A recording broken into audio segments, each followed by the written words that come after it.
أشهد أن لا إله إلا الله وحده لا شريك له وأشهد أن محمدا عبده ورسوله أما بعد فأعوذ بالله من الشيطان الرجيم بسم الله الرحمن الرحيم الحمد لله رب العالمين الحمد لله رب العالمين الرحمن الرحيم مالك يوم الدين إياك نعبد وإياك نستعين اهدنا الصراط المستقيم صراط الذين أنعمت عليهم غير المغضوب عليهم ولا الضالين.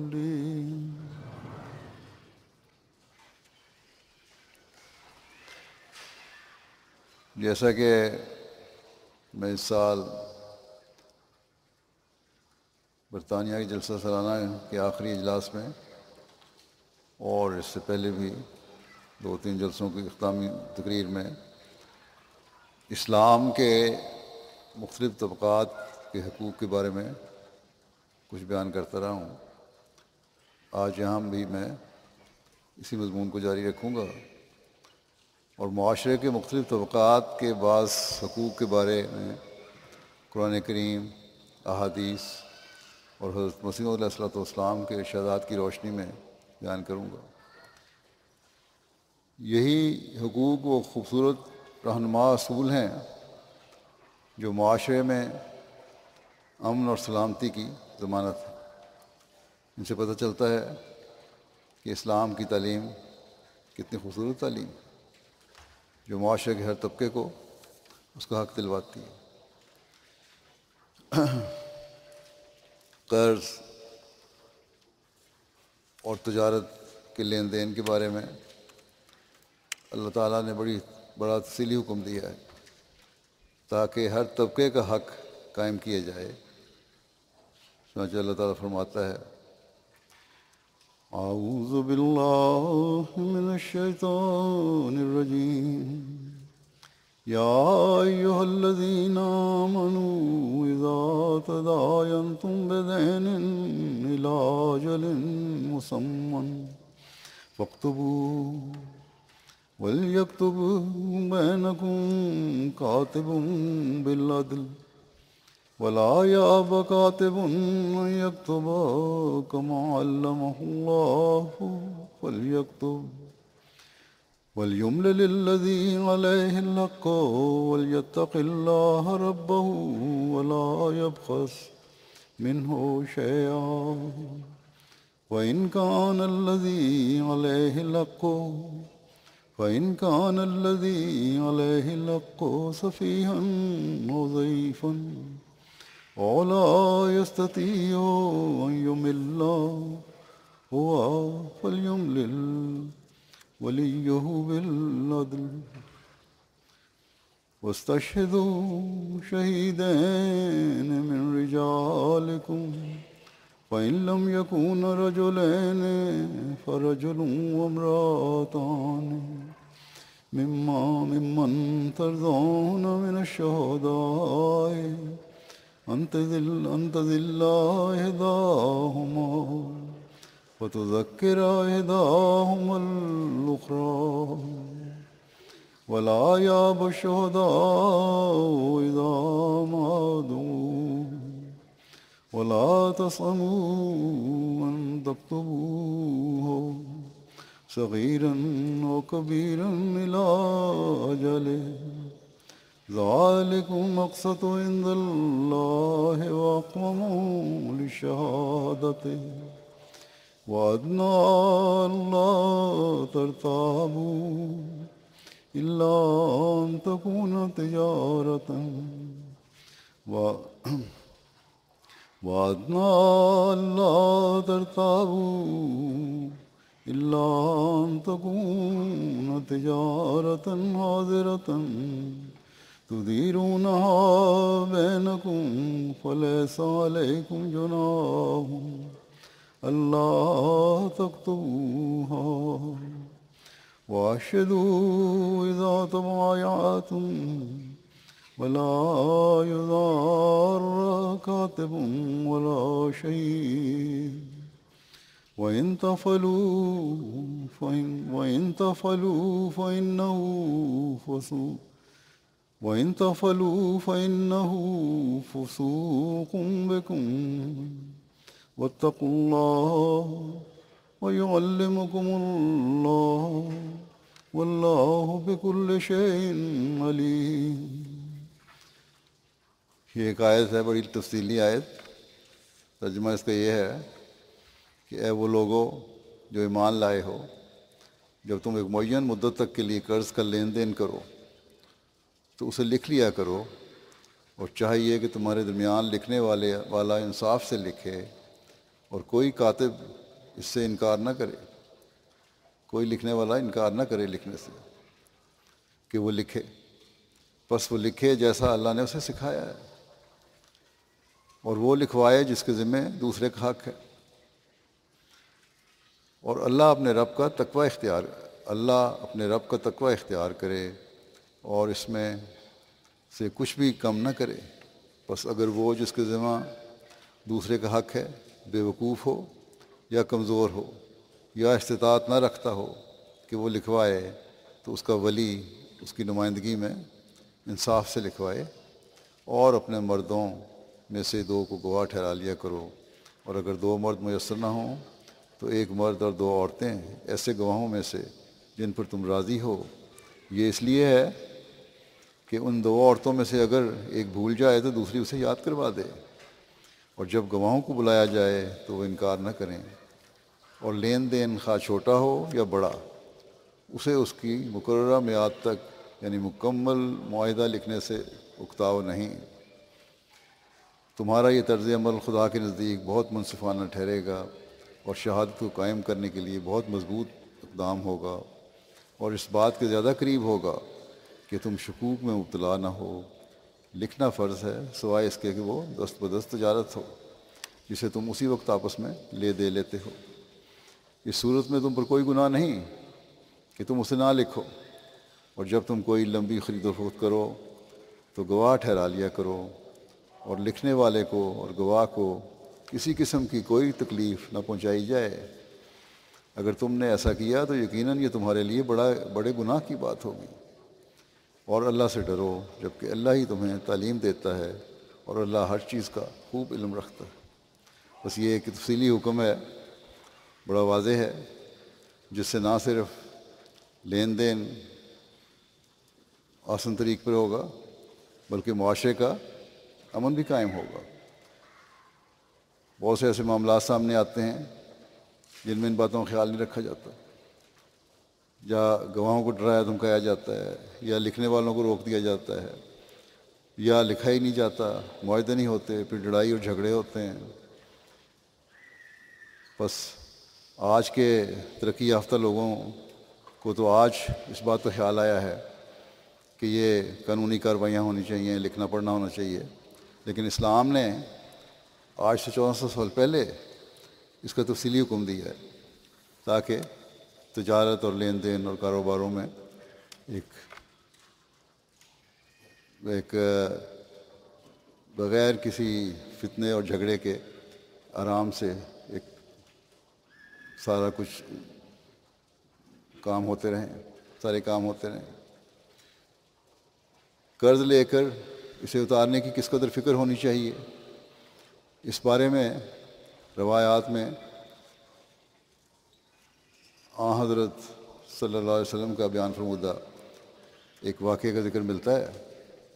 حضرت ابو ہریرہ نے رسول اللہ صلی اللہ علیہ وسلم سے روایت کی کہ آپ صلی اللہ علیہ وسلم نے بنی اسرائیل کے ایک شخص کا ذکر کیا کہ اس نے بنی اسرائیل میں سے کسی دوسرے شخص سے 1000 اشرفیاں قرض مانگی، تو اس نے کہا میرے کے پاس کوئی گواہ لے کے آؤ، میں ان کو گواہ ٹھہراؤں اور رقم دے دوں۔ تو اس نے کہا کہ اللہ ہی کافی گواہ ہے۔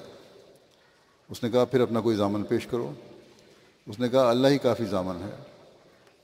اس نے کہا تم نے سچ کہا اور اس کو ایک مقررہ میعاد کے لیے اشرفیاں دے دیں۔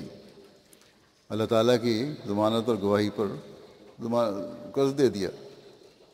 جس نے قرض لیا تھا اس نے سمندر کا سفر کیا اور اپنا کام سر انجام دیا، اور اس کے بعد جہاز کی تلاش کی کہ جس پر سوار ہو کر اس کے پاس اس میعاد پر پہنچ جائے جو اس نے مقرر کی تھی، یعنی وہاں واپس آئے اور قرض دینے والے کا قرض اتار سکے، مگر اس نے کسی جہاز کو نہیں پایا۔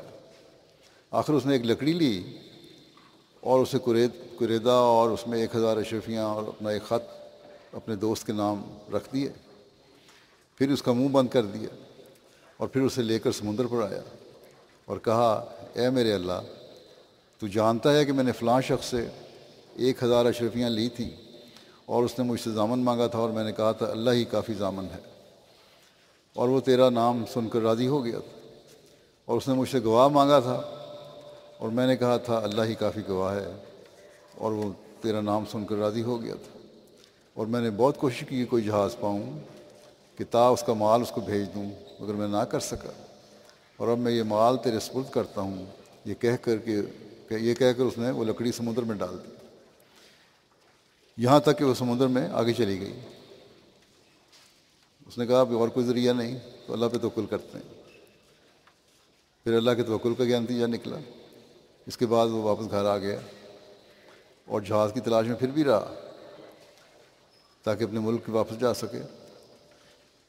وہ شخص جس نے اس کو قرض دیا ہوا تھا ایک دن باہر نکلا کہ دیکھیں شاید کوئی جہاز اس کا مال یا روپیہ لے کر آیا ہو، تو اس کی نظر اس لکڑی پر پڑی جس کے اندر مال رکھا ہوا تھا۔ وہ اسے اپنے گھر والوں کے لیے ایندھن سمجھ کر لے گیا۔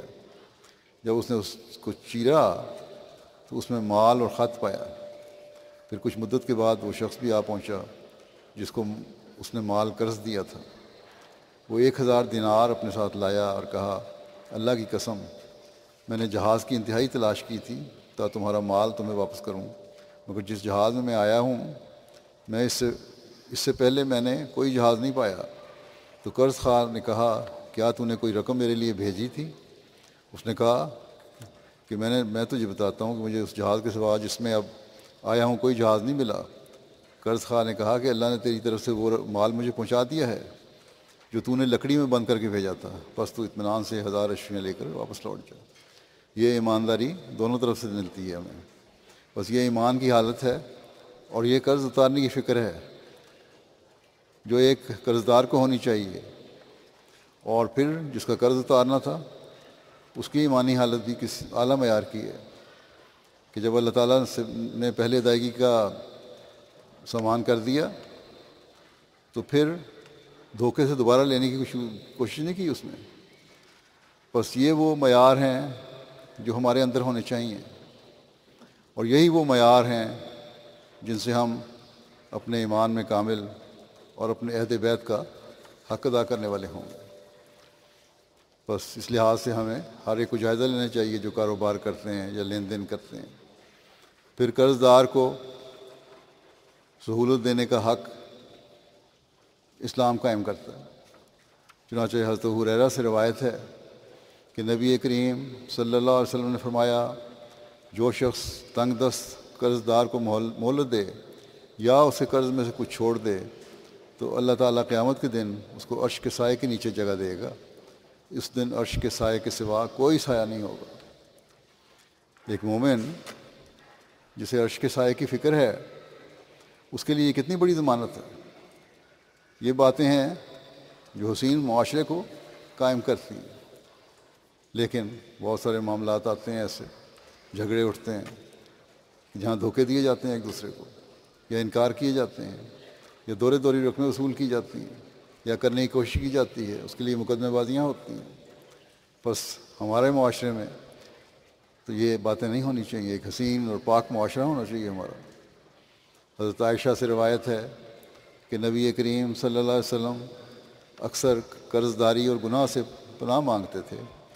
میں نے عرض کیا، اے اللہ کے رسول صلی اللہ علیہ وسلم، آپ کیوں قرض داری سے بہت پناہ مانگتے ہیں؟ تو آپ نے فرمایا، جو قرض دار ہوگا وہ جھوٹی بات کہے گا اور وعدہ خلافی کرے گا۔ اب حضرت صلی اللہ علیہ وسلم تو ایسی کوئی بات نہیں کر سکتے تھے، آپ اپنی امت کو سبق دے رہے ہیں، نصیحت فرما رہے ہیں کہ قرض لے کر جھوٹے وعدے نہ کرو، اور صاف ستھری بات قرض لیتے وقت بھی کرو، اور پھر اپنی نیتوں کو بھی صاف رکھو۔ بہت سے لوگ قرض اتارنے کی توفیق ہوتے ہوئے بھی بہت لت و لال سے کام لیتے ہیں اور پھر جھوٹ پر جھوٹ بولتے ہیں۔ بس ہر قرض دار کو اپنی ذمہ داری کا احساس ہونا چاہیے۔ قرض سے نجات اور جلد اتارنے کے لیے حضرت مسیح علیہ الصلوۃ والسلام نے بھی ایک نسخہ بیان فرمایا ہے۔ اللہ پر توکل ہو، اللہ سے دعا ہو، تو اللہ تعالیٰ بھی سامان فرما دیتا ہے قرض سے نجات کی اور جلد اتارنے کی۔ حضرت مسیح موعود فرماتے ہیں کہ ایک شخص نے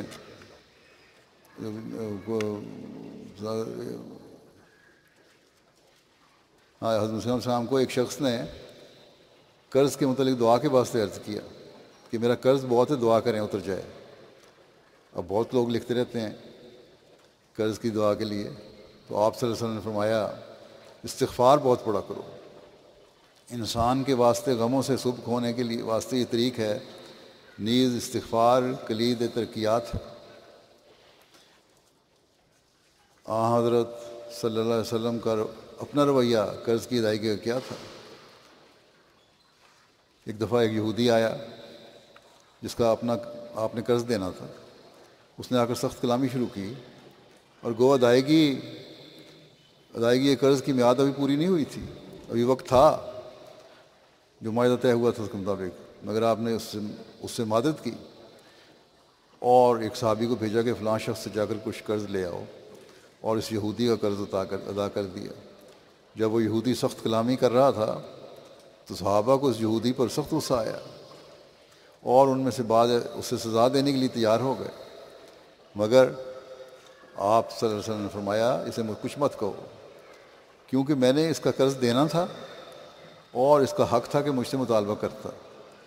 جس وقت کا یہ واقعہ ہے، حضرت مسلم موعود نے اس کی تفصیل لکھی ہے کہ جس وقت یہ واقعہ ہوا، آپ مدینہ اور اس کے گرد گرد کے بہت سے علاقے کے بادشاہ ہو چکے تھے، سرداری حضرت صلی اللہ علیہ وسلم کی زیر نگین تھا یہ سارا علاقہ، آپ کی حکومت تھی وہاں، اور ہر ایک شخص سمجھ سکتا ہے کہ اس حالت میں آپ کو اس یہودی کی سختی برداشت کرنا عزت کی کس قدر عظیم الشان قربانی تھی جو حضرت صلی اللہ علیہ وسلم نے دی۔ چنانچہ اس کا یہ اثر ہوا آپ کی اس عاجزی کو دیکھ کے اور انصاف کو دیکھ کے، اور کہ وہ یہودی مسلمان ہو گیا۔ قرض کی ادائیگی کی پابندی اور اس کی اہمیت کا اندازہ اس روایت سے ہوتا ہے جس میں بیان ہوا ہے کہ چاش کا وقت تھا، لوگ ایک جنازہ کندھوں پر اٹھائے ہوئے آئے، ورثاء نے حضرت صلی اللہ علیہ وسلم درخواست کی کہ اس میت کا نماز جنازہ پڑھا دیں۔ حضور صلی اللہ علیہ وسلم نے پوچھا، کیا تمہارے اس صاحب کے ذمہ کوئی قرض تو نہیں ہے؟ لوگوں نے کہا، صرف 2 دینار قرض ہیں۔ اتنے غریب لوگ تھے، وہ لوگ اس 2 دینار بھی اتار نہیں سکتے تھے۔ حضور صلی اللہ علیہ وسلم نے خود جنازہ پڑھانے سے انکار کیا اور فرمایا کہ تم خود ہی اپنے صاحب پر نماز جنازہ پڑھ لو۔ حضرت صلی اللہ علیہ وسلم مقروض آدمی کا نماز جنازہ نہیں پڑھا کرتے تھے۔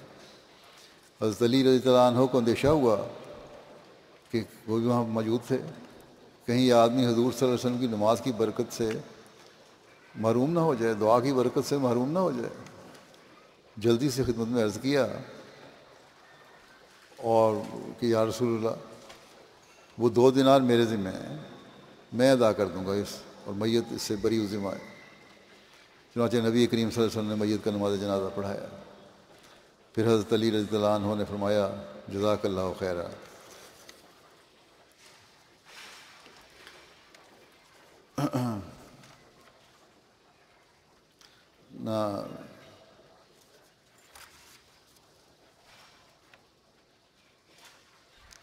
حضور صلی اللہ علیہ وسلم نے حضرت علی رضی اللہ عنہ سے فرمایا، جزاک اللہ خیرہ، اللہ تعالیٰ تجھے بھی رہن سے آزاد کرے جس طرح تم نے اپنے بھائی کو آزادی دلائی ہے۔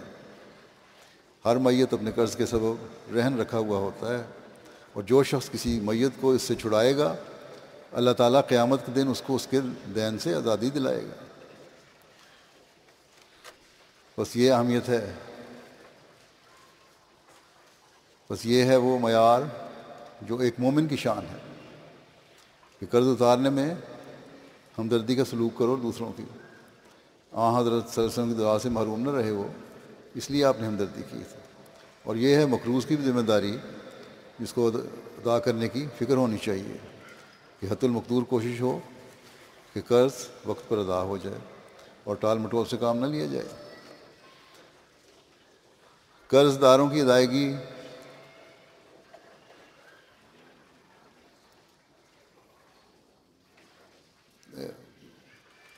کے لیے حضور صلی اللہ علیہ وسلم کس طرح مدد فرمایا کرتے تھے، خاص طور پر وہ لوگ جنہوں نے دین کے لیے قربانیاں دی ہوں۔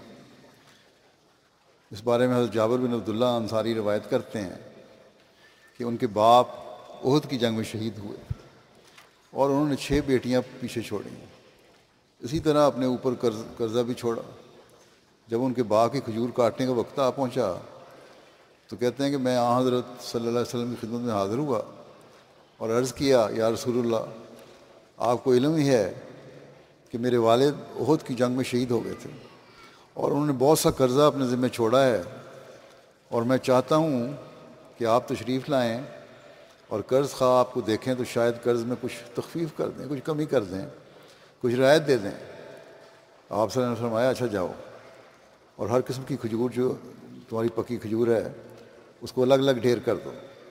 چنانچہ کہتے ہیں میں واپس آیا اور ایسا ہی کیا۔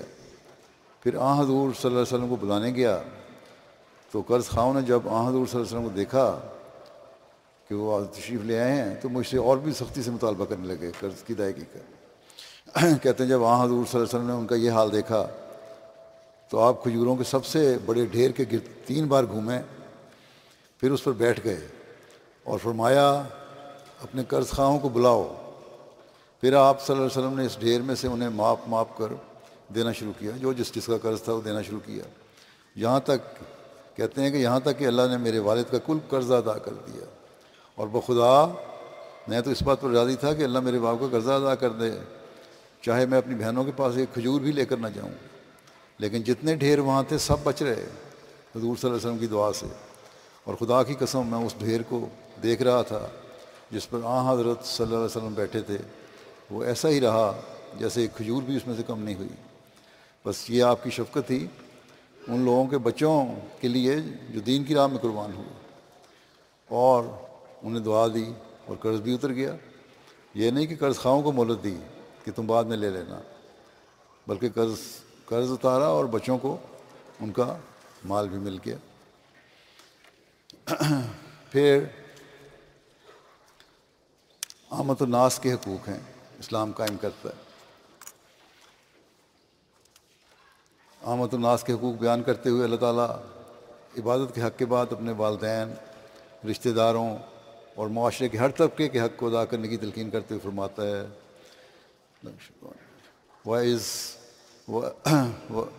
وَإِذْ أَخَذْنَا مِيثَاقَ بَنِي إِسْرَائِيلَ لَا تَعْبُدُونَ إِلَّا اللَّهَ وَبِالْوَالِدَيْنِ إِحْسَانًا وَذِي الْقُرْبَى وَالْيَتَامَى وَالْمَسَاكِينِ وَقُولُوا لِلنَّاسِ حُسْنًا وَأَقِيمُوا الصَّلَاةَ وَآتُوا الزَّكَاةَ ثُمَّ تَوَلَّيْتُمْ إِلَّا قَلِيلٌ مِّنكُمْ وَأَنتُم مُّعْرِضُونَ۔ اور جب ہم نے بنی اسرائیل کا میثاق ان سے لیا کہ اللہ کے سوا کسی کی عبادت نہیں کرو گے، اور والدین سے احسان کا سلوک کرو گے، اور قریبی رشتہ داروں سے اور یتیموں سے اور مسکینوں سے بھی، اور لوگوں سے نیک بات کہا کرو، اور نماز کو قائم کرو اور زکوٰۃ ادا کرو، اس کے باوجود تم میں سے چند کے سوا تم سب اس عہد سے پھر گئے اور تم اعراض کرنے والے تھے۔ یہ مثال دے کر مسلمانوں کو کہا گیا کہ تم نے پابندی کرنی ہے۔ بس اس میں تمام قسم کے حقوق بیان کر دیے۔ خوبصورتی یہ ہے کہ صرف قریبیوں اور رشتہ داروں یا محدود محروم طبقے تک بات نہیں رکھی، بلکہ تمام انسانوں سے حسن سلوک کرنے اور ان کا حق ادا کرنے کا حکم دیا۔ یہ خوبصورت تعلیم ہے جس سے دنیا کے امن کی ضمانت ملتی ہے۔ پہلے نبیوں کی تعلیم نے، ان کے ماننے والوں نے اس کو بھلا دیا، لیکن مسلمانوں کو یہ حکم ہے کہ تم نہ بھلا دینا، تم ہمیشہ یاد رکھنا۔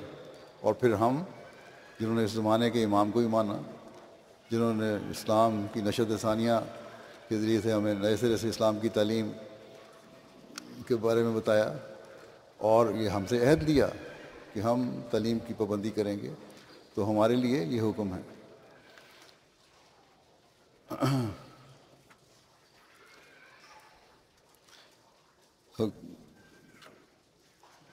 یہ عوام الناس کے حقوق کے بارے میں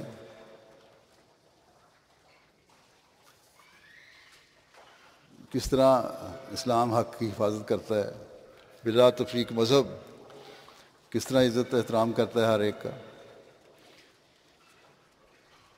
مردوں کا بھی عزت احترام کس طرح کیا جاتا ہے اسلام میں۔ حضرت جابر بن عبداللہ سے روایت ہے کہ ہمارے سامنے سے ایک جنازہ گزرا تو نبی کریم صلی اللہ علیہ وسلم کھڑے ہو گئے اور ہم بھی کھڑے ہو گئے۔ پھر ہم نے کہا یا رسول اللہ صلی اللہ علیہ وسلم، یہ تو یہودی کا جنازہ تھا۔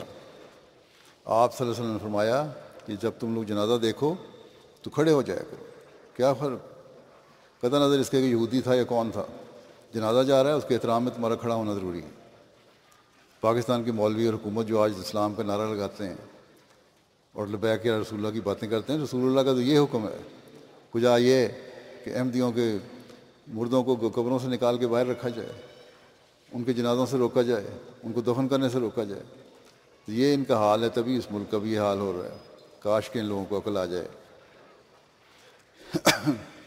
حضرت انس نبی صلی اللہ علیہ وسلم سے روایت کرتے ہیں کہ آپ صلی اللہ علیہ وسلم نے فرمایا، تم میں سے کوئی مومن نہیں ہوتا جب تک کہ وہ اپنے بھائی کے لیے وہ بات پسند نہ کرے جو اپنے لیے پسند کرتا ہے۔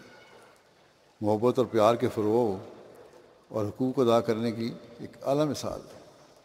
کیا اس کے بعد بھی معاشرے میں بدامنی ہو سکتی ہے کہ اپنے حق ادا کرنے کی کوشش کرو، اپنے بھائی کے حق ادا کرنے کی کوشش کرو، اور حق کیا ہے کہ جو تم اپنے لیے پسند کرتے ہو وہ اس کے لیے پسند کرو۔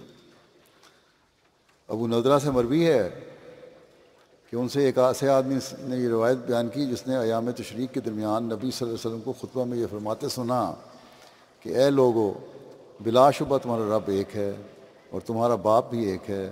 سن رکھو کہ کسی عربی کو اجمی پر اور کسی اجمی کو عربی پر کوئی فضیلت حاصل نہیں، نہ ہی کسی گورے کو کالے پر اور نہ ہی کسی کالے کو گورے پر کوئی فضیلت حاصل ہے، ہاں مگر تقویٰ کی بنا پر۔ بس جب فضیلت نہیں تو پھر سب بھائی بھائی ہیں، انسان ایک دوسرے کی قدر کرنی چاہیے ہمیں، اور یہ ایسا حکم ہے جو کہیں کسی مذہب میں نہیں ہے۔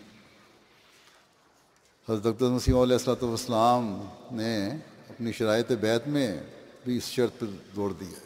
ایک یہ بڑی آپ کی چوتھی شرط جو ہے شرائط بیعت کی، وہ یہی ہے کہ کس طرح آپ نے ایک دوسرے کے حق ادا کرنے ہیں، عوام الناس کے حق ادا کرنے ہیں، ایک دوسرے کے حق ادا کرنے ہیں۔ فرمایا یہ چوتھی شرط میں یہ کہ عام خلق اللہ کو عموماً اور مسلمانوں کو خصوصاً اپنے نفسانی جوشوں سے کسی نوع کی ناجائز تکلیف نہیں دے گا، نہ زبان سے، نہ ہاتھ سے، نہ کسی اور طرح سے۔ حضرت مسیح علیہ الصلوۃ والسلام فرماتے ہیں، نوع انسان پر شفقت اور اس سے ہمدردی کرنا بہت بڑی عبادت ہے۔ نوع انسان پر شفقت اور اس سے ہمدردی کرنا بہت بڑی عبادت ہے، اور اللہ تعالیٰ کی رضا حاصل کرنے کے لیے یہ ایک زبردست ذریعہ ہے۔ مگر میں دیکھتا ہوں کہ اس پہلو میں بڑی کمزوری کی جاتی ہے، دوسروں کو حقیر سمجھا جاتا ہے، ان پر ٹھٹھے کیے جاتے ہیں۔ ان کی خبرگیری کرنا اور کسی مصیبت اور مشکل میں مدد دینا تو بڑی بات ہے۔ بس آج یہ ہمارا کام ہے کہ ہمدردی خلق کی اعلیٰ معیار قائم کریں اور انہیں پھر پھیلائیں اور دنیا کو اس سے بھی آگاہ کریں۔ حضرت اقدس مسیح علیہ السلام فرماتے ہیں، اخلاق ہی ساری ترقیات کا زینہ ہے۔ میری دانش میں یہی پہلو حقوق العباد کا ہے جو حقوق اللہ کے پہلو کو تقویت دیتا ہے۔ اعلیٰ اخلاق ہوں تو اس سے بندوں کے حق ادا ہوتے ہیں، اور جب بندوں کے حق ادا ہوں تو اللہ تعالیٰ کے حق کو بھی تقویت ملتی ہے، اس سے پھر اللہ تعالیٰ کی طرف سے توجہ پیدا ہوتی ہے۔ فرمایا جو شخص نوع انسان کے ساتھ اخلاق سے پیش آتا ہے خدا تعالیٰ اس کے ایمان کو ضائع نہیں کرتا۔ جب انسان خدا تعالیٰ کی رضا کے لیے کام کرتا ہے اور اپنے ضعیف بھائی کی ہمدردی کرتا ہے تو اس اخلاص سے اس کا ایمان قوی ہو جاتا ہے۔ مگر یاد رکھنا چاہیے کہ نمائش اور نمود کے لیے جو اخلاق برتے جائیں وہ اخلاق خدا تعالیٰ کے نہیں ہوتے۔ دکھاوے کے لیے اخلاق نہیں ہونے چاہیے، دل سے ایک آواز نکلنی چاہیے، دل سے ہمدردی پیدا ہونی چاہیے۔ اور فرمایا اخلاق خدا تعالیٰ کے نہیں ہوتے اور ان میں اخلاص کے نہ ہونے کی وجہ سے کچھ فائدہ نہیں ہوتا۔ اس طرح پر تو بہت سے لوگ سرائیں وغیرہ بنا دیتے ہیں، ان کی اصل غرض شہرت ہوتی ہے، اور اگر انسان خدا تعالیٰ کے لیے کوئی فعل کرے تو خواہ وہ کتنا ہی چھوٹا کیوں نہ ہو اللہ تعالیٰ اسے ضائع نہیں کرتا اور اس کا بدلہ دیتا ہے۔ میں نے تذکرۃ الاولیاء میں پڑھا ہے کہ ایک ولی اللہ نے فرماتے ہیں کہ ایک دفعہ بارش ہوئی اور کئی روز تک رہی۔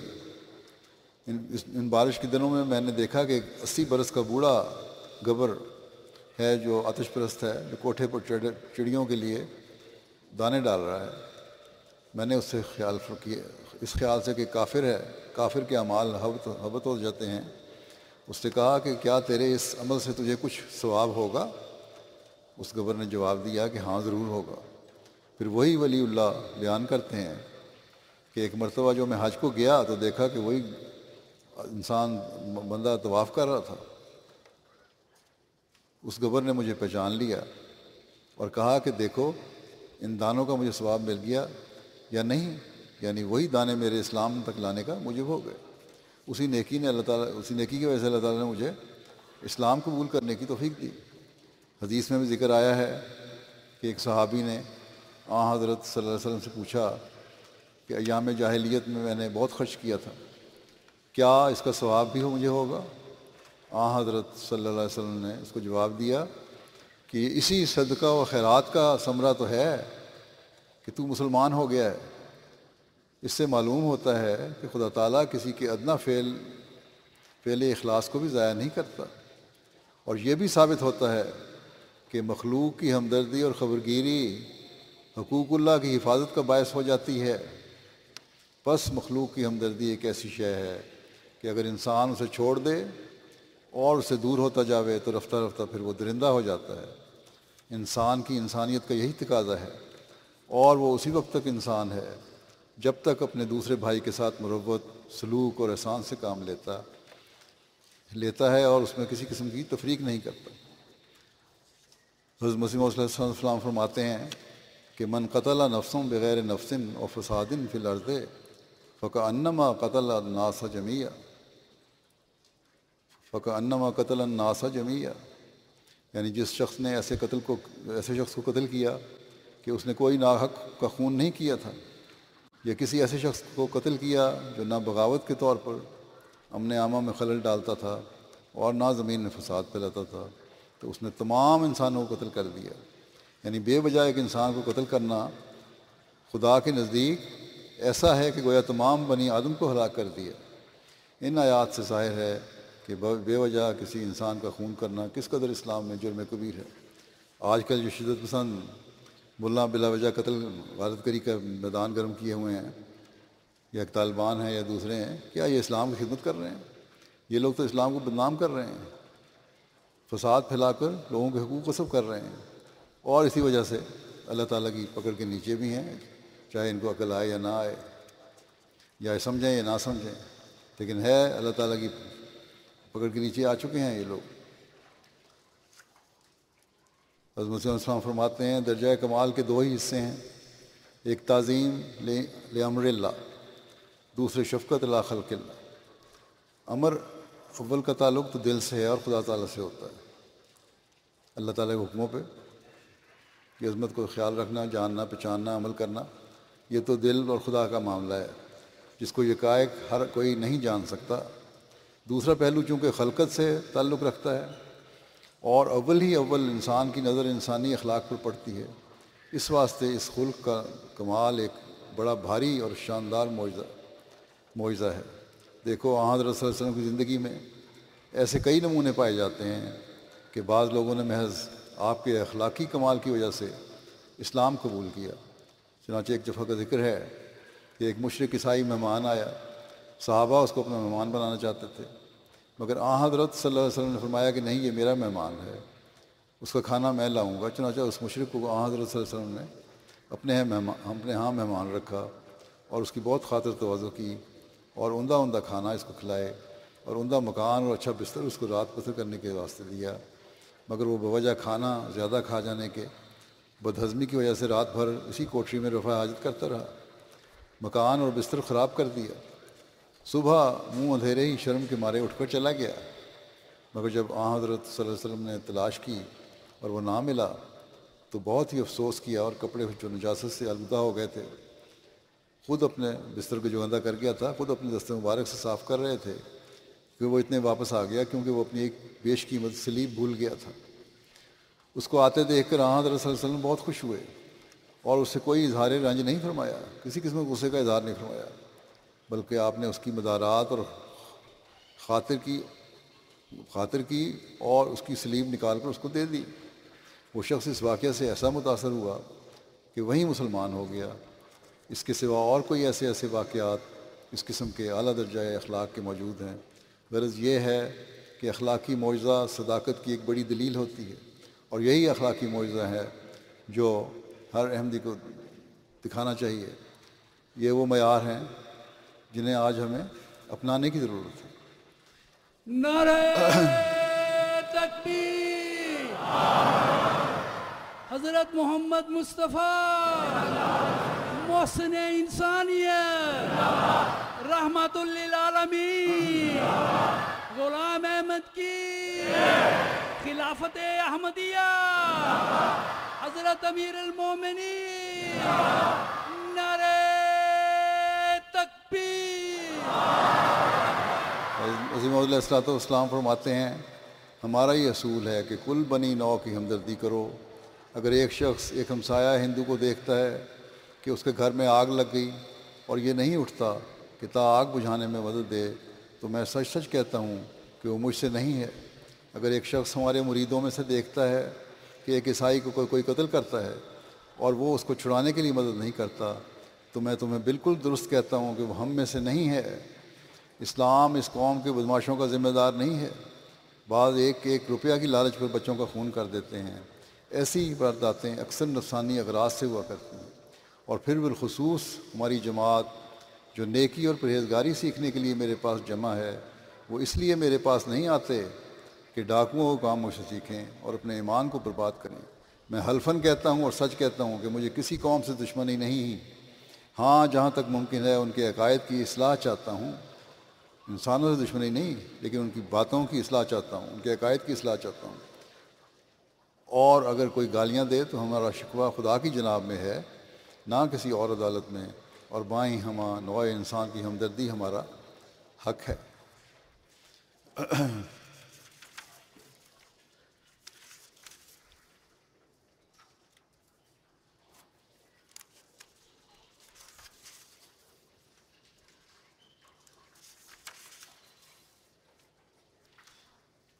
اسلام کی تاریخ میں عوام الناس کے حقوق ادا کرنے کے لیے خلفاء نے کیا کوششیں کی۔ حضرت عمر کے زمانے کی جو کوششیں، ان کا جو مختصر ذکر ملتا ہے وہ اس طرح بھی ہے۔ حضرت عمر نے عوام الناس کی بھلائی اور بہتری کے لیے بہت سے کام سر انجام فرمائے۔ زراعت میں بہتری اور عوام کے لیے پانی کی فراہمی کے لیے نہریں کھدوائیں۔ نہر ابو موسیٰ دریائے دجلہ سے 9 میل لمبی نہر بنا کر بصرہ تک لائی گئی۔ نہر معقل، یہ نہر بھی دریائے دجلہ سے نکالی گئی۔ نہر امیر المومنین، حضرت عمر کے حکم سے دریائے نیل کو بحیرہ کلزم سے ملایا گیا۔ 18 ہجری میں عرب میں جب قحط پھیلا تو حضرت عمر نے حضرت عمر بن عاص کو امداد کے لیے خط لکھا۔ فاصلہ چونکہ زیادہ تھا اس لیے امداد میں تاخیر ہو گئی۔ حضرت عمر نے عمر کو بلا کر کہا کہ دریائے نیل کو سمندر سے ملا دیا جائے تو عرب میں کبھی قحط نہ ہو۔ عمر نے واپس جا کر فسطاط سے بحیرہ کلزم تک نہر تیار کروائی، جس کے ذریعے بحری جہاز مدینہ کی بندرگاہ جدہ تک پہنچ جاتے۔ یہ نہر 29 میل لمبی تھی اور 6 ماہ کے عرصے میں تیار کر لی گئی۔ حضرت عمر بن عاص نے بحیرہ روم اور بحیرہ کلزم کو آپس میں ملانے کا ارادہ کیا۔ اور چاہا کہ فرما کے پاس سے جہاں بحر کلزم اور بحر روم میں 70 میل کا فاصلہ تھا نہر نکال کر ان کو ملا دیا جائے، لیکن حضرت عمر یونانیوں کے ہاتھوں حاجیوں کے لوٹے جانے کے ڈر سے اس پر رضامند نہ ہوئے۔ اگر عمر بن عاص کو اجازت مل جاتی تو نہر سویز کی ایجاد عربوں کے حصے میں آتی۔ حضرت عمر نے عوام الناس کی سہولت کے لیے مختلف عمارتیں تعمیر کروائیں۔ آج یورپ کو کہا جاتا ہے کہ یہ سہولتیں دیتے ہیں عوام الناس کو، یہ اسلام میں سب سے پہلے یہ سہولتیں دی گئیں، ان کے حق قائم کیے گئے۔ آج مسلمان حکومتیں اگر اس بات کو دیکھ لیں، اس بات پر عمل کرنا شروع کر دیں تو ان کے اندر کے فساد ختم ہو جائیں۔ ان میں مساجد بھی تھیں جو حضرت عمر نے تعمیر کرائیں، عدالتیں، فوجی چھاونیاں، بیرکس، ملکی تعمیراتی کاموں کے لیے مختلف دفاتر، سڑکیں، پل، مہمان خانے، چوکیاں، سرائے وغیرہ۔ مدینہ سے مکے تک ہر منزل پر چشمے اور سرائیں بنوائیں، چوکیاں بھی تعمیر کروائیں۔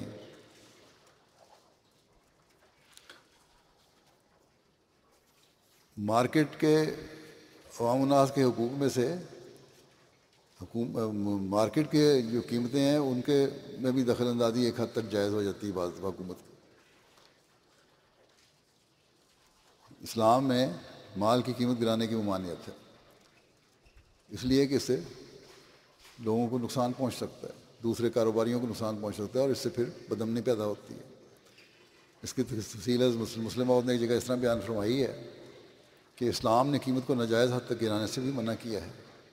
قیمت کا گرانا بھی ناجائز مال کمانے کے ذریعے ہوتا ہے، کیونکہ طاقتور تاجر اس ذریعے سے کمزور تاجروں کو تھوڑی قیمت پر مال فروخت کرنے پر مجبور کر دیتا ہے اور ان کا دیوالیہ نکلوانے میں کامیاب ہو جاتا ہے۔ حضرت عمر کے زمانے کا ایک واقعہ ہے کہ آپ بازار کا دورہ کر رہے تھے، ایک باہر سے آئے ہوئے شخص کو دیکھا کہ وہ خشک انگور نہایت سستی قیمت پر فروخت کر رہا تھا، جس قیمت پر مدینہ کے تاجر فروخت نہیں کر سکتے تھے۔ آپ نے اسے حکم دیا کہ یا تو اپنا مال منڈی سے اٹھا کر لے جاؤ یا پھر اسی قیمت پر فروخت کرو جس مناسب قیمت پر مدینہ کے تاجر فروخت کر رہے ہیں۔ جب آپ نے اس حکم کی وجہ سے پوچھی گئی تو آپ نے جواب دیا کہ اگر اس طرح فروخت کرنے کی جیسے اجازت دی گئی تو مدینہ کے تاجروں کو جو مناسب قیمت پر مال فروخت کر رہے ہیں نقصان پہنچے گا۔ اس میں کوئی شک نہیں کہ بعض صحابہ نے حضرت عمر کے اس فعل کے خلاف رسول اللہ صلی اللہ علیہ وسلم کا یہ قول پیش کیا کہ منڈی کے بھاؤ میں دخل نہیں دینا چاہیے، مگر ان کا یہ اعتراض درست نہ تھا، کیونکہ منڈی کے بھاؤ میں دخل دینے کے یہ معنی ہے کہ پیداوار اور مانگ یعنی سپلائی اور ڈیمانڈ کے اصول میں دخل دیا جائے، اور ایسا کرنا بے شک نقصان دہ ہے اور اس سے حکومت کو بچنا چاہیے، ورنہ عوام کو کوئی فائدہ نہ پہنچے گا اور تاجر تباہ ہو جائیں گے۔ لیکن قیمتیں جو ہیں اس طرح اس میں کوئی یہ دخل اندازی نہیں، بس اس حد تک اسلام معاشرے کے حقوق قائم کرنے کی تعلیم دیتا ہے۔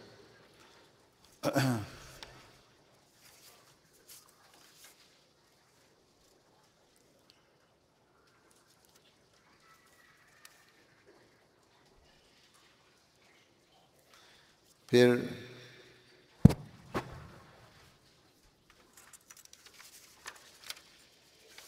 جو حقوق کا ذکر ہے، حکومت اور رعایا کے حقوق کا ذکر اللہ تعالیٰ فرماتا ہے کہ یا ایھا الذین آمنوا اطیعوا اللہ واطیعوا الرسول واولی الامر منکم فإن تنازعتم فی شیء فردوہ الی اللہ والرسول ان کنتم تؤمنون باللہ والیوم الآخر ذالک خیر واحسن تأویلا۔ اے وہ لوگوں جو ایمان لائے ہو، اللہ کی اطاعت کرو اور رسول کی اطاعت کرو اور اپنے حکام کی بھی، اور اگر تم کسی معاملے میں اولو الامر سے اختلاف کرو تو ایسے معاملے اللہ اور رسول کی طرف لوٹا دیا کرو اگر فی الحقیقت تم اللہ پر اور یوم آخرت پر ایمان لانے والے ہو۔ یہ بہت بہتر طریق ہے اور انجام کے لحاظ سے بہت اچھا ہے۔ حضرت مسیح علیہ السلام فرماتے ہیں کہ اولو الامر سے مراد جسمانی طور پر بادشاہ اور روحانی طور پر امام الزمان ہے، اور جسمانی طور پر جو شخص ہمارے مقاصد کا مخالف نہ ہو اور اس سے مذہبی فائدہ ہمیں حاصل ہو سکے وہ ہم میں سے ہے۔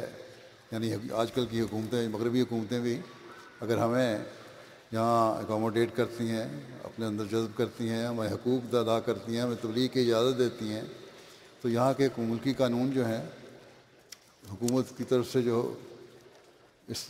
جو قوانین اسلامی واضح ہدایات سے کے خلاف نہیں ہیں، ان میں بہرحال عمومی طور پہ جو قوانین ہیں ملک کے، ان میں حکومت وقت کی قانون کی پابندی کرنا ضروری ہے، اور کسی قسم کی غیر قانونی حرکتیں نہیں ہونی چاہیے کہ جی کافر حکومت ہے اس لیے جو مرضی کر لو۔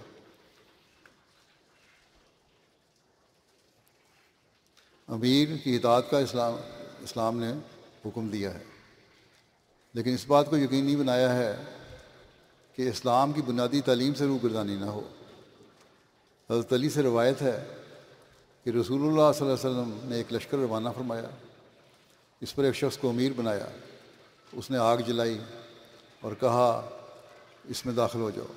بعض لوگوں نے اس میں داخل ہونے کا ارادہ کیا، مگر دوسروں نے کہا اسی سے تو ہم بھاگیں، یعنی کہ اپنے آپ کو کیوں آگ میں ڈالیں۔ پھر اس بات کا رسول اللہ صلی اللہ علیہ وسلم ذکر کیا گیا، انہوں نے انکار کر دیا، نہیں گئے، واپس آئے، رسول اللہ صلی اللہ علیہ وسلم کی خدمت ذکر ہوا۔ آپ نے ان لوگوں سے جنہوں نے اس میں داخل ہونے کا ارادہ کیا تھا فرمایا کہ اگر تم اس میں داخل ہو جاتے تو قیامت تک اس میں رہتے، اور دوسروں کے بارے میں اچھی بات فرمائی، اور فرمایا اللہ تعالیٰ کی نافرمانی میں کوئی اطاعت نہیں، یعنی اللہ تعالیٰ نے جب تمہیں حکم دیا کہ ایسی حرکتیں نہیں کرنی تو ایسی حکم اگر امیر دے جو اللہ تعالیٰ کی واضح ہدایات اور احکامات کے خلاف ہو تو اس کی نافرمانی ٹھیک کرنی۔ اطاعت فرمایا اطاعت تو صرف معروف میں، اطاعت امیر کی اس میں ہے جہاں اللہ تعالیٰ کے حکموں اور رسول کے حکموں کے کتابیں ہو جو حکم، اگر وہ ان کتابیں نہیں ہے تو وہاں اطاعت ضروری نہیں ہے، بس خودکشی حرام ہے، اس لیے یہ معروف نہیں۔ معروف کی تعریف یہ ہے کہ خدا تعالیٰ کی دی ہوئی واضح تعلیم پر چلنا ہے۔ حکومت کے فرائض کیا ہیں؟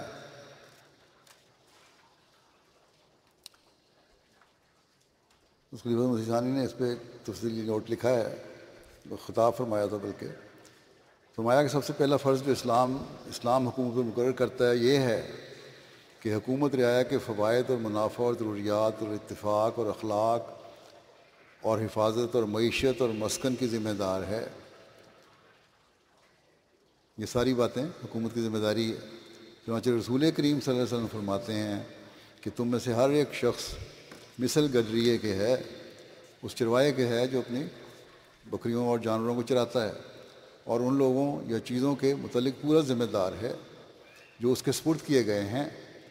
بادشاہ کے سپرد ایک جماعت کی گئی ہے اور وہ ان کا ہر طرح ذمہ دار اور جواب دہ ہے، اور ہر مرد کے سپرد ایک خاندان ہے اور وہ اس خاندان کا ذمہ دار ہے۔ اب اپنا گھر جو ہے اس کا ذمہ دار مرد ہے، بیوی اور بچوں کا ذمہ دار مرد ہے، اس لیے یہ کہنا کہ عورتیں کام کریں یا عورتوں کا مردوں کی بات نہ ماننا، جائز باتیں بھی نہ ماننا، یہ بھی غلط ہے۔ اگر مرد اپنے نمونے دکھائیں تو گھروں میں امن اور سکون قائم رہے گا۔ فرمایا کہ اور وہ اس خاندان کا ذمہ دار ہے اور جواب دہ ہے، اور نوکر کے سپرد اس کے آقا کی جائیداد اور مال ہے۔ اسی طرح جو ملازم پیشہ ہیں ان کا کام ہے اپنے مالک کی جہاں تک نوکری کر رہے ہیں ایمانداری سے نوکری کریں، اور وہ اس کا ذمہ دار اور جواب دہ ہے۔ اس حکم سے ظاہر ہے ہر ایک اپنے اپنے حلقے میں گڈریے کی طرح ہے، رکھوالے کی طرح ہے، نگران کی طرح ہے۔ یہ نہیں ہے کہ کوئی آزاد ہو جاتا ہے اس سے۔ نوکر سے لے کے بادشاہ تک سب اپنے اپنے کام کے ذمہ دار ہیں اور پوچھے جائیں گے اس بارے میں۔ اس حکم سے ظاہر ہے کہ اسلام نے بادشاہ کو مثل گڈریے کی قرار دیا ہے جس کے سپرد مالک ایک ریوڑ کرتا ہے، بس جس طرح اس کا فرض ہوتا ہے کہ وہ اسے بکھرنے اور پراگندہ نہ ہونے دے، بھیڑیے کے حملے سے بچائے، اس کی صحت کا خیال رکھے، خوراک کا خیال رکھے، مکان کا خیال رکھے، غرض ہر قسم کی ضرورتوں کا خیال رکھے۔ اسی طرح حکومت اسلامیہ کا فرض ہے کہ وہ اپنے علاقے کے لوگوں کو تفرقہ اور فساد اور ایک دوسرے کے خلاف ظلم اور بیرونی حملوں سے بچائے اور ان کی تمام ضروریات کی فکر رکھے، خواہ وہ علوم کے متعلق ہوں، خواہ تربیت کے، خواہ خوراک کے، خواہ رہائش کے، خواہ صحت کے، خواہ اور کسی قسم کے ہوں۔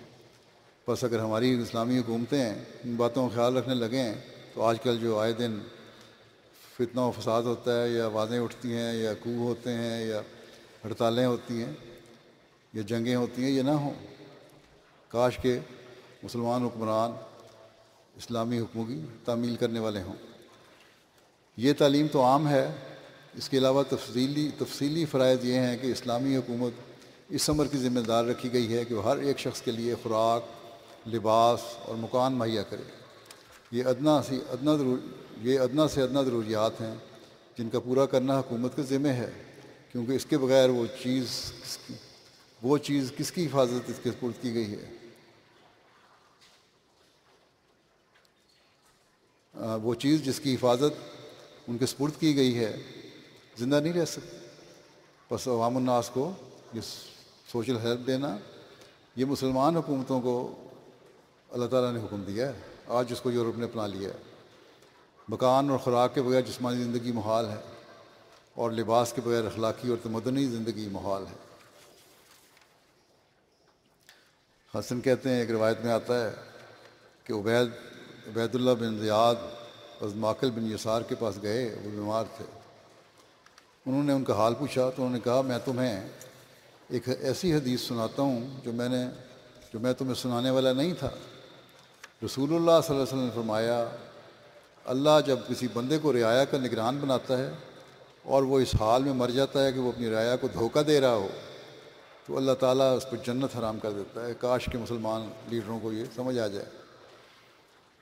حضرت عمر نے رعایا کا حق ادا کرنے کی کس طرح کوشش کی، اس کے بے شمار واقعات ملتے ہیں۔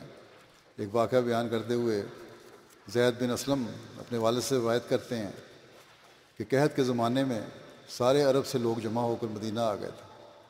حضرت عمر نے لوگوں کو حکم دیا کہ وہ ان کا انتظام کریں اور انہیں کھانا کھلائیں۔ مدینہ کے چاروں طرف حضرت عمر نے مختلف اصحاب کی ڈیوٹی لگا دی تھی، جو ایک ایک لمحے کی خبر شام کو جمع ہو کر آپ کو دیتے تھے۔ لوگوں کا ایک گروہ بنو سلمہ کے نواب میں بھی جمع تھا، جو مدینہ کو گھیرے ہوئے تھا۔ بس جب لوگ رات کا کھانا کھا چکے تو ان کا شمار کیا گیا تو 7,000 کے قریب افراد نے کھانا کھایا تھا۔ حضرت عمر نے فرمایا کہ ان کی عورتوں کا بھی شمار کرو اور مریضوں اور گھروں میں رہ جانے والوں کا بھی شمار کرو، تو وہ 40,000 کی تعداد ہوئی جو روزانہ شام کو کھانے میں حاضر ہوتی۔ چنانچہ چند دن میں یہ تعداد 60,000 تک پہنچ گئی۔ یہ تمام لوگ اس وقت تک مدینے میں رہے جب تک اللہ تعالیٰ کی طرف سے بارش نہ نازل ہو گئی۔ جب بارش نازل ہوئی تو حضرت عمر نے عاملین کو حکم دیا کہ لوگوں کی واپسی کا انتظام کریں اور ذات راہ کے لیے سواری اور غلہ ساتھ دیں۔ پس راوی کہتے ہیں کہ میں نے دیکھا کہ حضرت عمر بھی بذات خود ان لوگوں کو روانہ کرنے کے لیے آتے تھے اور اپنے ہاتھ سے ذات راہ دیتے تھے۔ رعایا کے حقوق مقرر کرنے اور اس کی ادائیگی میں حضرت ابوبکر کی کیا ہدایات تھیں، اور آپ نے یہ انصاف کس طرح قائم فرمایا، اس بارے میں لکھا ہے کہ عہد نبوت میں جن غیر مذاہب کے پیراؤں کو اسلامی ممالک میں پناہ دی گئی تھی اور عہد ناموں کے ذریعے سے ان کے حقوق متعین کر دیے گئے تھے، حضرت ابوبکر نے نہ صرف ان حقوق کو قائم رکھا بلکہ اپنی مہر و دستخط سے ان کی توثیق فرمائی۔ اسی طرح خود ان کے عہد میں جو ممالک فتح ہوئے وہاں کے ذمی رعایا کو تقریباً وہی حقوق دیے جو مسلمانوں کو حاصل تھے۔ چنانچہ اہل ہیرا سے جو معاہدہ ہوا اس کے یہ الفاظ تھے کہ ان کی خانقاہیں اور گرجے منہدم نہیں کیے جائیں گے۔ آج مسلمانوں کے عمل دیکھیں، ہماری مسجدیں بھی گرجے خانقاہیں کیا، ایم پیوں کی مسجدیں گرائی جاتی ہیں، عیسائیوں کے چرچ تو گراتے ہی ہیں۔ یہ ان کی خانقاہیں اور گرجے منہدم نہیں کیے جائیں گے، اور نہ کوئی ایسا کثر گرایا جائے گا جس میں وہ ضرورت کے وقت دشمنوں کے مقابلہ میں قلعہ بند ہوتے ہیں۔ ناقوس یعنی گھنٹے بجانے کی ممانعت نہیں ہوگی، وہ اپنی عبادت کے لیے بلانے کے لیے گھنٹے بجاتے ہیں وہ بجائیں، اور تہوار کے موقعوں پر سلیب نکالنے سے روکے نہ جائیں گے۔ یہ معاہدہ طویل ہے، یہاں صرف وہی نقل کیے گئے ہیں جن سے مسلمانوں کی غیر معمولی مذہبی رواداری کا ثبوت ملتا ہے۔ خلیفہ اول کے عہد میں جزیہ یا ٹیکس کے شرح آسان تھی، اور انہی لوگوں کو مقرر کرنے کا حکم تھا جو اس کی ادائیگی کی صلاحیت رکھتے ہیں۔ چنانچہ ہیرا کے 7,000 باشندوں میں سے 1,000 بالکل مستثنیٰ تھے، اور باقی پر صرف 10 درہم سالانہ مقرر کیے گئے تھے۔ معاہدوں میں شرط بھی تھی کہ کوئی ذمہ بوڑھا اپاہج اور مفلس ہو جائے گا تو اس جزیہ سے بری کر دیا جائے گا، نیز بیت المال اس کا کفیل ہوگا۔ کیا دنیا کی تاریخ ایسی بے تعصبی اور رعایا پروری کی نظیر پیش کر سکتی ہے؟ آج اگر کوئی دیتے ہیں تو ابھی وہ حقوق ادا نہیں ہوتے جس طرح اس زمانے میں ہوتے تھے۔ حضرت عمر نے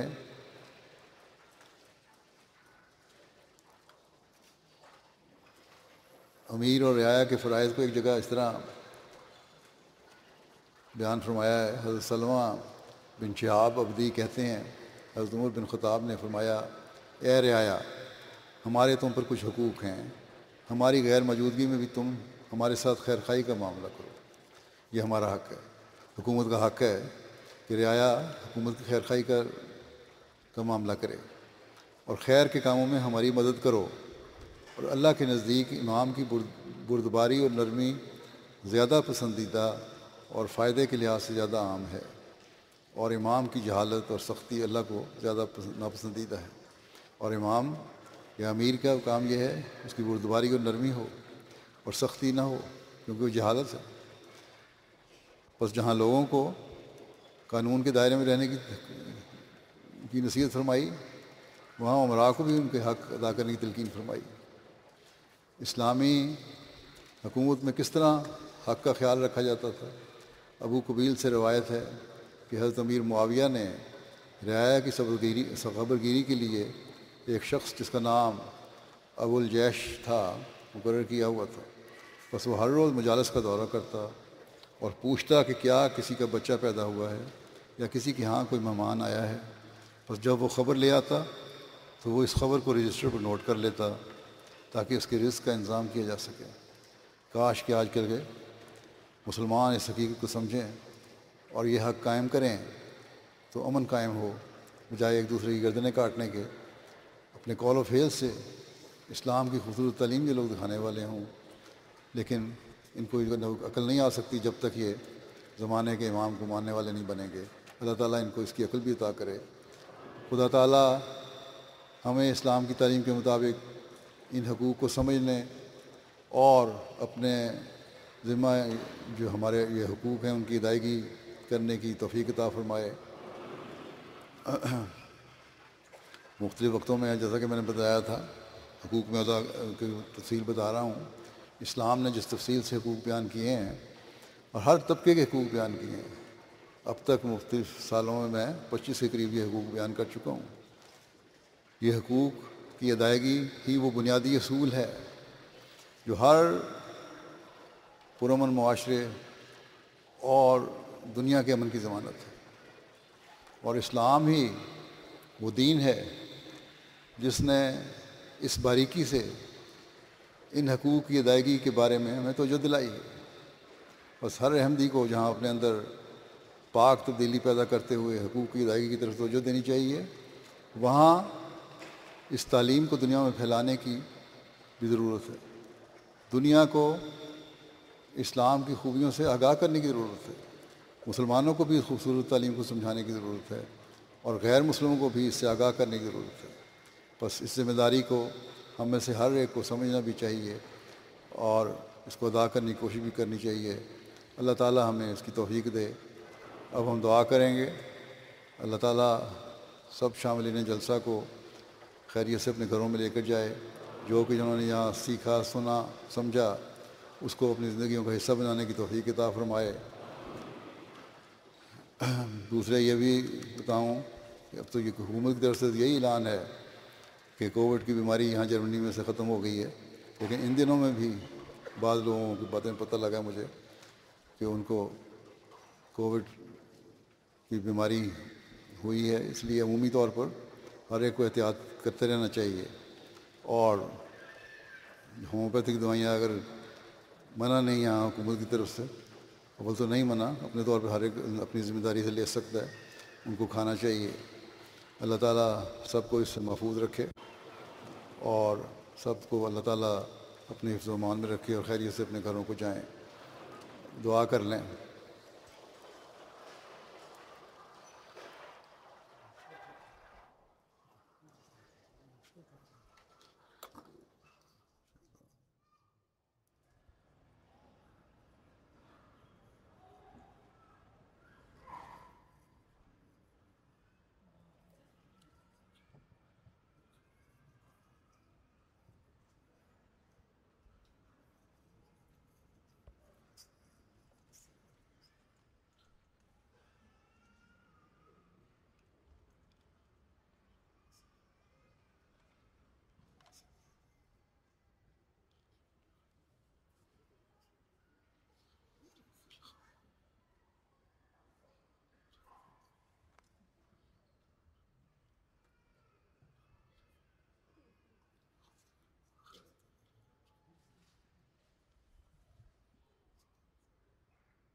آمین. نعرہ تکبیر، نعرہ تکبیر. اسلام احمدیہ، حضرت محمد مصطفیٰ، حضرت خاتم الانبیاء. السلام علیکم ورحمۃ اللہ. حاضری کے بارے میں بھی رپورٹ دے دوں. جو ان کی حاضری کی رپورٹ ہے، مستورات کی حاضری 23,615 اور مرد حضرات کی 23,622. صرف 6 مرد زیادہ ہیں. لیکن ایک بات میں یہاں بتا دوں کہ عورتوں کی لجنہ کے ہال میں اس دفعہ میں نے دیکھا کہ خاموشی اور ڈسپلن یہاں کی نسبت مردوں کی نسبت زیادہ تھا. اور اجتماع کے بعد بھی انہوں نے بڑے صبر کا مظاہرہ کیا. تبلیغی مہمان کی حاضری 970، کل حاضری 47,237. اور گزشتہ سالوں کا موازنہ کیا گیا ہے. 2019 میں 43,000 تھی، اب 47,000 ہے. 5,000 زیادہ ہے، 4,000. نعرہ تکبیر، نعرہ تکبیر. 10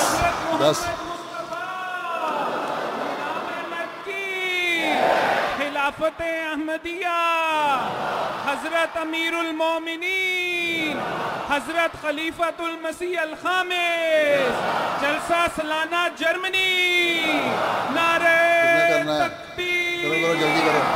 اللهم صل وعلى آل محمد وبارك وسلم.